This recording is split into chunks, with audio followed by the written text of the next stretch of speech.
Olá, meus queridos alunos. Sou a professora Joana Lúcia, do FTM de Ciências Naturais, e hoje estamos reunidos para a nossa última videoaula!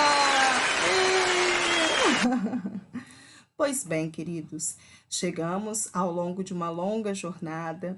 Tenho certeza que eu pude agregar um pouco mais de conhecimento ao que vocês já têm, porque vocês já estudaram boa parte desses ensinos, né, desses estudos. E aí, para completar, a gente vai terminar essa unidade 3, tá certo? Vamos lá, então?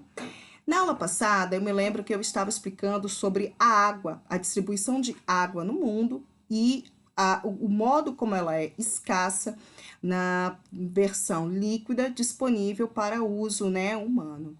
E daí vem a importância de nós, professores, pedagogos, né, estarmos conscientizando, sensibilizando as crianças a economizar esse recurso tão importante para as nossas vidas e tão, infelizmente, banalizado pelos nossos governantes e pela nossa sociedade. Afinal, não é o prefeito que joga lixo no rio, né? O lixo que está ali no rio, no terreno baldio, é jogado pela própria população. E isso é muito triste, não é verdade? Na aula passada, eu me lembro que eu expliquei o ciclo da água para vocês, falei de evapotranspiração ou apenas transpiração, falei da condensação, só não expliquei o modo como a água. Falei sobre isso aí também. Eu expliquei sobre a quantidade de lixo e efluente que é lançado, né, nos rios. Para quem não lembra, em geografia nós vimos que efluente são águas sujas provenientes de fábricas, de restos alimentícios, tanto de residência, como os esgotos, mas principalmente de fábricas que lançam água suja, seja de comida, seja de produtos industriais na água. E esses efluentes oferecem potássio, cálcio, nitrogênio, que são elementos químicos que as algas amam e se proliferam, liberando na água hepatotoxinas que vai aí poluir esse meio ambiente.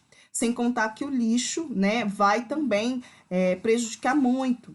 E aí eu falei com vocês ainda há pouco que não adianta apontar para os governantes se a população não faz a parte dela. Não é o prefeito, não é o vereador que vai na rua jogar esse lixo aí, né? É a população que precisa se conscientizar. Ah, não tem uma lixeira perto? Põe o lixo na bolsa. Uma hora você vai chegar em casa ou vai encontrar uma lixeira no local correto para você descartar o lixo, né? Essa consciência, ela tem que partir de todo cidadão, né? Aqui no canto nós temos, né, a tragédia que aconteceu em 2015 por conta dos rejeitos de minério, né, liberados aí pela Samarco naquela tragédia em que as barragens estouraram. Você pode perceber que isso também vai poluir o meio ambiente. Então, são ações antrópicas a nível individual, quando o cidadão polui o meio ambiente, e a nível empresarial. E isso a gente precisa estar apontando porque a gente precisa cobrar das empresas, das políticas públicas, né, do IEMA, e também da população, cada um fazendo a sua parte no sentido de preservar esse bem precioso que é a água. Vez em quando passa no STV vários municípios sofrendo com escassez de água, racionamento de água, e ainda assim poucas ações que nós vemos acontecendo para diminuir esse impacto ambiental, para tratar o esgoto. A gente deveria exigir de toda a prefeitura o esgoto tratado, porque a gente paga por isso no nosso salão de água. Lá, quando está escrito coleta de lixo, é coleta e tratamento de esgoto. A gente paga por um serviço que nós não temos, né? Então, fica aí a necessidade de trabalhar esse assunto em sala de aula, de dialogar com o aluno, de debater, de provocar, quem sabe, criar uma cartinha, enviar aí para a Câmara de Vereadores, solicitando o tratamento, né, do esgoto da casa, do esgoto da escola. Isso cabe sim a nós, quanto professores, inculcar isso nos nossos alunos. E é claro, todos nós temos que fazer a nossa obrigação. Mas é importante salientar que a maior parte da água que é usada hoje não é nas residências, e sim na agricultura. É por isso que lá em geografia eu falei com vocês como é importante usar o gotejamento. O gotejamento, ele é uma técnica de molhar, de irrigar a terra de uma forma em que você não desperdiça muita água. Gotinhas caem no pé da planta, irrigando, molhando na quantidade certa, sem estragar, sem desperdiçar água. Se todos os agricultores, né, investissem nas técnicas de gotejamento e mais técnicas para aproveitar a água natural das chuvas, como a caixa seca, como, por exemplo, construção de valas no período de cheias, aqui em Ares, por exemplo, indo para Pontal do Ipiranga, e nós temos uma região que é baixa planície, né? A gente chama de planície do Rio Doce. Ali, em qualquer chuva que der, alaga. Bom seria se eles tivessem a percepção de cavar valas, né, de modo a drenar essa água, acumulando nessas valas, porque essa mesma água, no período de seca, poderia auxiliar, né, na manutenção do lençol freático e também para servir de água para os bovinos, né, beberem. Todavia, a gente percebe que o pasto fica alagado por meses, matando o capim e nada é feito. Então, são poucas técnicas fáceis de se fazer e barato que o agricultor pode estar fazendo para aproveitar essa água natural, de modo que ele não retire dos rios e lagoas. Desse modo, a gente pode diminuir o consumo de água. Observem, 70% da água utilizada na nossa sociedade é para a agricultura. Eles precisam usar? Claro que precisam, assim como nós também precisamos dos nutrientes que eles produzem, né? Dos alimentos que eles produzem. A gente só precisa conscientizar para que o uso seja racional, na quantidade certa, até mesmo para que ele não tenha muitos prejuízos, porque acúmulo de água na lavoura não é legal também.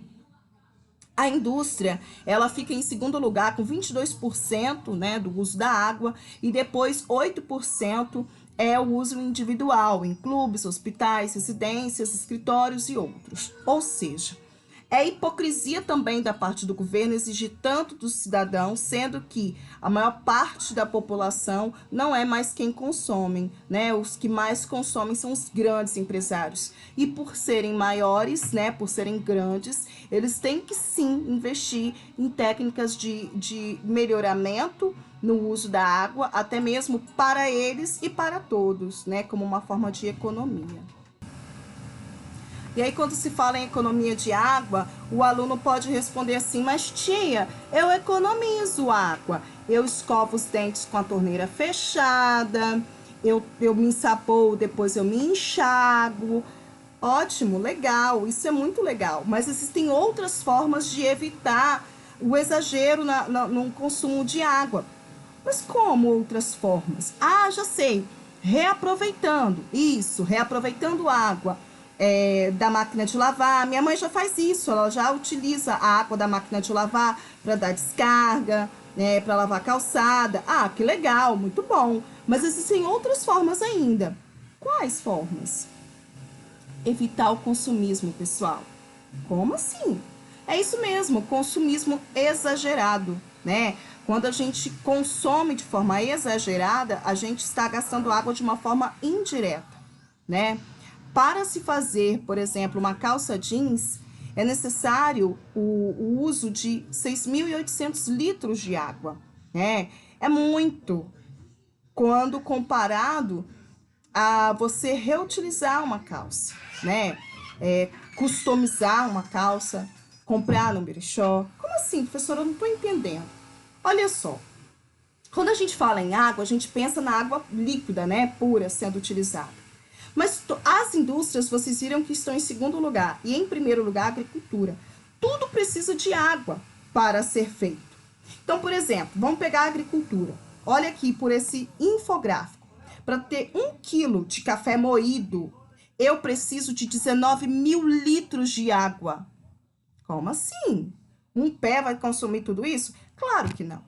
Aí está incluso a tirada da vegetação, da cobertura natural, do pasto, tratamento do solo, irrigação desse solo, plantio do café enquanto muda, o café até ficar grande, o consumo de água que ele tem, até produzir o grão, todo o café que é recolhido, que é torrado, moído, para chegar a 1 quilo, é necessário tudo isso de gasto de água. Logo, se eu evito o desperdício, faço o café que apenas vou tomar, nada mais, nada menos, eu já vou estar colaborando para um consumo consciente. Por exemplo, meu smartphone funciona muito bem. Mentira, não está funcionando, mas eu estou consertando ele ao invés de comprar outro. Tem pessoas que o smartphone está funcionando bem, mas ele vai lá e compra outro porque surgiu um novo modelo. Ele quer um modelo mais novo, né? Uma tecnologia melhor, mas o smartphone tá bonzinho. E ele vai lá e compra outro. Esse consumismo exagerado contribui para o desperdício de água. Por quê? Para fazer um smartphone é necessário 908 litros de água. Mas ele nem tem água, professora. Sim, mas ele tem várias peças de plástico, de borracha, de borracha veio do látex, e para produzir o látex você utiliza água. Ele tem outros equipamentos e peças que passaram por outras formas e até estar pronto gastou água, né? Então, a carne, o boi, para você ter 1 quilo de carne bovina, independente do corte, gasta-se 15.400 litros de água para que esse boi chegue ao ponto de corte, incluindo, né, o capim que foi necessário cultivar para que esse boi pudesse comer. Então, quando eu tenho uma consciência ambiental de consumir menos, consumir aquilo que eu apenas necessito, não por consumismo, por impulso, eu já estou tendo uma consciência ambiental, eu já vou estar colaborando no sentido de quê? De evitar a retirada de matéria-prima da natureza. Quando eu evito que a matéria-prima seja retirada da natureza, consequentemente, eu também estou diminuindo o consumo de água. E é isso que a gente precisa colocar na cabeça das nossas crianças, diminuição do consumismo. Embora a mídia, né, o tempo todo estimule um novo brinquedo, um novo Hot Wheels, uma nova boneca e uma nova coisa, uma nova. Porém, a gente pode sim reutilizar, fazer eventos na escola nesse sentido de trocar bonecas, trocar livros, né? Fazer aí uma feira beneficente, fazer um brechó, né? Tudo isso são ações válidas para diminuir o consumismo nas nossas crianças, tá? Uma excelente forma de nós estarmos diminuindo o consumismo é trabalhar a reciclagem ou trabalhar o reuso de alguns materiais, né? Existem certos materiais que eu posso estar reutilizando ao invés de descartar na natureza. É o caso da garrafa PET, é o caso do vidro, né?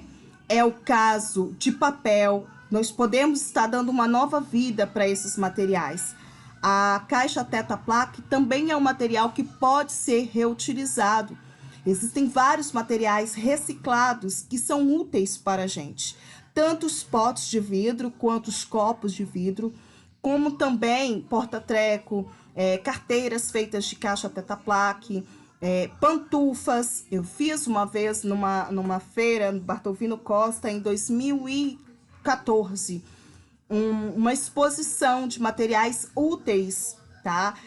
Feito tudo com material reciclado. E o melhor, não sobrou lixo, porque os materiais foram vendidos. Livros, materiais maravilhosos. Olha aqui um exemplo, que eu não estou, né, mentindo. Esse pote aqui, né, customizado, né, com uma pintura, essa pintura é papel, né? Essa tinta é uma tinta acrílica, tá? E esse pote, ele é de plástico, que estava na cantina da escola para ser descartado, e hoje eu utilizo para colocar os meus pincéis, tá vendo? Fizemos pintura de vidro, pintamos prato, pintamos xícaras, pintamos potes de biscoito, trabalhos maravilhosos que os alunos fizeram, que eu fiz também, alguns eu guardo comigo até hoje, outros foram vendidos na mesma feira. Olha que lindo este pote, pessoal. Esse pote aqui, ele é um pote de azeitona, que alguns restaurantes compram azeitona assim, e eles descartam esses potes. E uma aluna, a mãe trabalhava em um restaurante, e ela juntou esses potes, levou para a sala e a gente usou, né, a reutilização. Isso daqui, pessoal, é um guardanapo que a gente compra, tá? Em lojas assim de artesanato. Essa borboleta, ela é de outro guardanapo. Foi feito, então, uma colagem aqui. Passou cola acrílica e com a esponja, né, uma espuma, tipo esponja de lavar vasilha mesmo, tá? Foi feito essa decoração, tá? Pintou-se a tampa, tá? Observa que aqui até vem com aquela espuminha de pressão, né? Para poder abrir o pote. E esse pote está aqui, lindo, maravilhoso, tá? Você pode lavar, isso aqui não sai mais, tá? E o custo para fazer isso daqui é baixíssimo, porque o papel não é muito caro. A tinta, ó, eu tenho até hoje, tá? Estamos em 2020, isso já faz 6 anos, e eu ainda tenho hoje esse material. Ele tá, olha, bonitinho, íntegro, há tanto tempo assim, né? E isso daqui é bonito para você fazer e dar de presente, para você vender, né?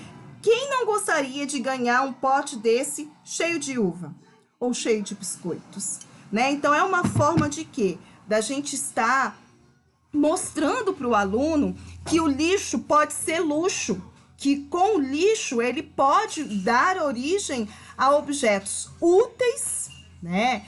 Funcionais e diminuir a quantidade de lixo na natureza, né? Então a reciclagem, ela é um meio necessário para que a sociedade diminua o desperdício, para que a sociedade diminua o consumo exagerado e também diminua a quantidade de lixo na natureza, tá? Continuando. E aí, pessoal, nada melhor do que a gente trabalhar a política dos 3 R's. O que é os 3 R's? Reduza, reuse e recicle. Esses 3 R's é a chave do sucesso para você ter uma vida sustentável, tá? Reutilizar, o que é reutilizar? É isso aqui, ó. É quando eu pego um material que iria para o lixo e dou para ele uma nova vida, uma nova utilidade. Reduzir é eu diminuir o consumo exagerado. Pessoas que têm mania de comprar a roupa da moda, o celular da moda, coisas que nem tem necessidade, apenas porque viu a palavra promoção, vai lá e compra. Compra coisas que ela nem vai utilizar, mas é porque a pessoa tem mania de comprar, né? Ao invés de você ficar cheio das dívidas e gastar o dinheiro à toa, vamos reutilizar. Vamos dar nova cara às roupas, customizar, cortar, doar, enfim. Criar maneiras de reduzir o consumo, porque se eu consumo menos, é menos material da natureza que vai ser retirado, né? Menos matéria-prima para dar origem ao produto. E também eu vou diminuir a quantidade de lixo. E o reciclar, em casa a gente não consegue fazer. O que é o reciclar? Reciclar é eu pegar, por exemplo, essa latinha, amassar, fundir e dar origem a uma nova lata ou um material feito de alumínio. Reciclagem em casa a gente não consegue, mas a gente consegue facilitar a vida das indústrias que reciclam. Como? Separando o nosso lixo e aqueles catadores, né, de papelão, de material reciclável, como a latinha, por exemplo, além de conseguir um dinheiro para a subsistência deles, eles são excelentes na contribuição com o meio ambiente, porque eles auxiliam essa reciclagem, eles fazem isso acontecer. Incentivar os alunos a separar o lixo. Todavia, eu, professora Joana Lúcia, sou um pouco relutante em fazer isso na nossa cidade porque não há coleta seletiva. E aí você acaba fazendo um papel inútil, porque você separa plástico de material orgânico, de papel, de metal, de vidro, e depois o papão vem e bota tudo junto. Então, isso só é válido quando a gente tem, né, uma coleta realmente seletiva. Aí sim vale a pena fazer essa separação. Uma outra coisa muito válido é ensinar as crianças o gênero textual de receita e mandar para casa, incentivar os pais a fazer sabão, tá? Eu, quanto professora de ciências, já fiz na sala de aula, na verdade no pátio da escola, que tem que ser um ambiente muito arejado. Eles levaram óleo usado e nós fizemos o sabão e eles puderam participar observando como que faz. Não é difícil, mas é um adulto que tem que fazer, tá? Isso fique bem claro. E você pode preparar e mandar o sabão para casa para que o pai utilize e tenha vontade de aprender a fazer essa prática tão legal para evitar a poluição do óleo, né? 1 litro de óleo pode poluir 1 milhão de litros de água, né? 1.000 metros cúbicos, é muita coisa. Então, quando eu aprendo a não jogar o óleo usado na pia, além de não entupir a pia, eu também posso dar um destino melhor para esse óleo, que é fazer com que ele se torne sabão, tá certo? Então, o reuse, o reduza e o recicle deveria fazer parte da nossa vida, né? Quanto cidadão, quanto professor, quanto educador. Aqui é uma curiosidade, né? Olha a média nacional de reciclagem por material. A gente mais recicla hoje, né, é o alumínio, por conta nem desse alumínio todo. Na verdade, as pessoas pensam que isso daqui é o mais importante. Na verdade, o que a indústria quer é esse anelzinho aqui, ó, que é feito de silício, um metal muito utilizado para fazer equipamentos de computadores. Existem alguns catadores que sabem disso, tira esse anelzinho, vende só a lata e vende esse silício muito mais caro, tá?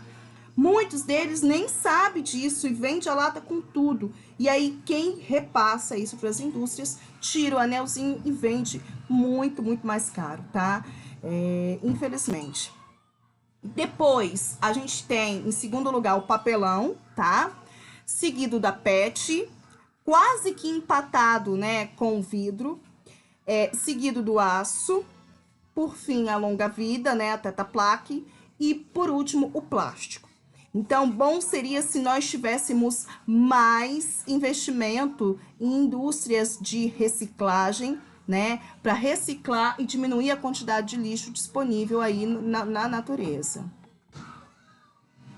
E como vantagens para reciclar, né, principalmente o papel, nós temos a redução da matéria-prima, como eu já disse, você evita de tirar celulose, né, evita de ter que ter mais consumo em plantar o eucalipto, até porque o eucalipto é um dos grandes responsáveis pela seca dos lençóis freáticos aqui da região do Espírito Santo, de Aracruz e Linhares, né? O eucalipto, para crescer, ele absorve muita água do lençol freático, as suas raízes conseguem buscar água que está lá bem no fundo mesmo, e é um grande prejuízo para o meio ambiente, para as reservas, para a natureza.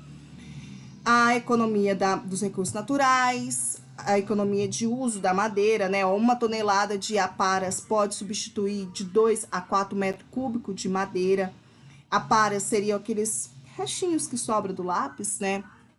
Conforme o tipo de papel a ser fabricado, que se traduz em uma nova vida útil de 15 a 30 árvores, né? Então, do lápis e principalmente do papel, quando eu reuso o papel, né? Eu vou, então, reutilizar essa celulose que ele está e vou evitar de tirar da natureza.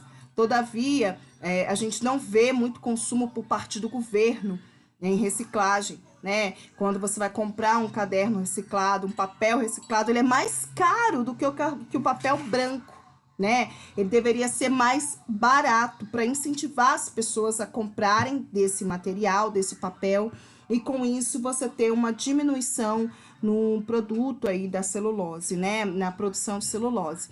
Mas é como que se tivesse um conchavo, né? Porque se todo mundo utiliza o papel reciclado, a celulose, né, a fábrica de celulose vai ter uma queda nas vendas. Então, parece que o governo entra em conchavo com essas empresas e põe um imposto mais alto sobre esses papéis recicláveis, justamente para o povo comprar, mas não comprar muito, né? Só para dizer que tem. É triste isso. E também na quantidade de água, que se você vai reutilizar, você vai acabar diminuindo a quantidade de água na produção dessa árvore e também de energia, né? Então, existem N vantagens quando a gente utiliza o reuso, a reciclagem. E olha aqui que interessante, né? Por que que eu não posso jogar esse material na natureza? Por que que eu devo incentivar a reciclagem? Esse infográfico aqui, ele é bem conhecido por aí, né? Existem várias versões dele. E aqui a gente pode ver, olha, o plástico demora mais de 100 anos para desaparecer da natureza. O metal, a latinha de metal, de 100 a 500 anos, né? Se Pedro Álvares Cabral tivesse chegado aqui e visto uma latinha, coisa que não existia na época, mas se tivesse, ela teria sumido há pouco mais de 20 anos, né? É muito tempo. A borracha é tempo indeterminado, ou seja, acredita-se que ela pode existir por milhões de anos, né? A guimba de cigarro, 5 anos. O chiclete, 5 anos. Pilhas e baterias de 100 a 500 anos, né? Fralda descartável, ó, 1 ano, né? É muito desagradável você ir à praia e ver uma fralda descartável na areia, porque um ser humano, né, dito ser humaninho, foi na praia e ao invés de levar o lixo embora, deixou lá na areia para um animal marinho comer, passar mal, né?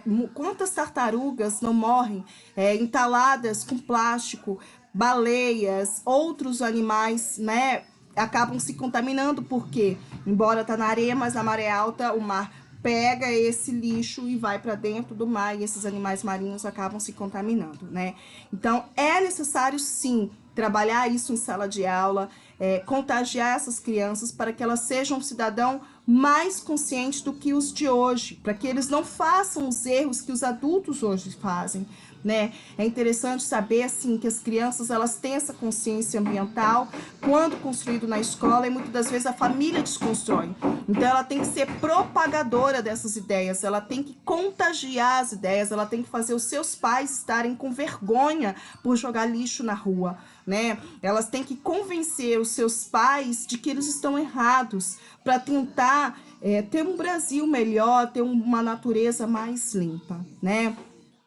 Então, isso aí é o meu recado para hoje, tá? Espero que vocês estejam acompanhando e também se contagiem nessa ideia, tá? E nós precisamos ensinar nossas crianças, ó, conhecer que tudo que está ao seu redor é matéria e energia, né? Então, se eu tenho esse telefone e eu reutilizo ele ao invés de descartá-lo, eu estou economizando matéria e estou economizando energia. Energia elétrica, energia luminosa, né? Uma série de energias e as fontes das energias das quais eu tiro essa energia aí. E para vivermos bem com o nosso planeta, é preciso economizar, reutilizar e reciclar, para que não falte água, alimento, energia elétrica e demais tipos de energia e recursos necessários à vida humana, né? O planeta não precisa do ser humano, mas o ser humano precisa muito do planeta, é o único que temos. Então, ao invés de investir em tecnologia para descobrir outro planeta habitável, né, no sistema solar, o ser humano tem que tomar mais vergonha na cara de descobrir formas mais sustentáveis de vida e recuperar esse único planeta que temos. Isso cabe a mim, quanto educadora, como cidadã, fazer a minha parte, cobrar do meu colega que está ao meu lado, ensinar os meus filhos. E cabe a você, futuro pedagogo, que eu tenho certeza que vai fazer um excelente trabalho, né? E você também deve ser um cidadão ativo, porque nada melhor do que mostrar pelo exemplo. A força do exemplo arrasta multidões, não é verdade? Olha, fique com Deus, um grande beijo para vocês e até mais. A gente se vê por aí. Me convidem para a formatura, tá? Por favor. Assim, espero que o ano que vem, se Deus quiser, vocês já estejam aí no 8º período e pronto para formar, tá certo? Beijão, beijo grande para vocês. Tchau, tchau.